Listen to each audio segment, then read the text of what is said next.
بسم اللہ الرحمن الرحیم۔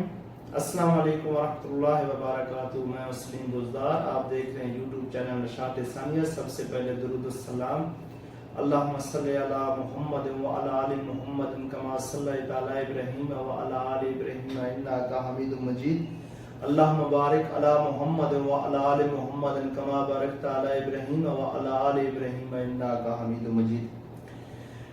وہ مواقع جہاں غسل کرنا مستحب ہے، مندرجہ ذیل مواقع پر غسل کرنا مستحب ہے۔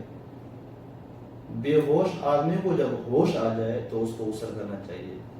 دوسرا یہ ہے کہ حجامہ یعنی پچھلا لگوانے کے بعد، حجامہ کرنے کے بعد بھی غسل مستحب ہے۔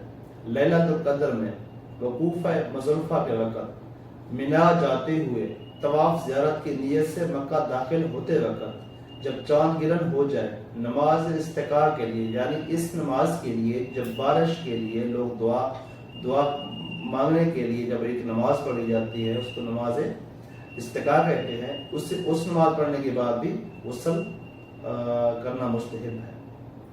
جب کسی قسم کا خوف و ہراس پھیل جائے، جب تیز آندھی چلے، مدینہ منورہ داخل ہونے سے پہلے، نئے کپڑے پہننے وقت، میت کو نہلانے کے بعد، گناہ سے توبہ کرنے کے بعد، کافر جب مسلمان ہونے لگے، بشرط ہے کہ کفر کی حالت میں اس کو نجابت لائق نہ ہو، ورنہ واجب ہے۔ اچھا، سفر سے واپسی پر مستحاضہ وہ عورت جس کو بیماری کا خون ہے، خون بند ہو جائے، اس کے بعد اس پر غسل مستحب ہے۔ دوسرا کوشچن ہمارا یہ ہے کہ منی نکلتے وقت اس کو روک لیا تو غسل واجب ہوگا؟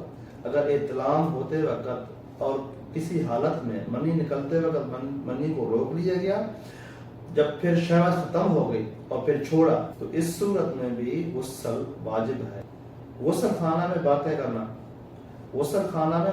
کرنا منع نہیں ہے، اور غسل خانے میں جب بندہ برہنہ نہ ہو تو پھر اس حالت میں گفتگو کرنا مکروہ اور حیا انسانی کے خلاف ہے۔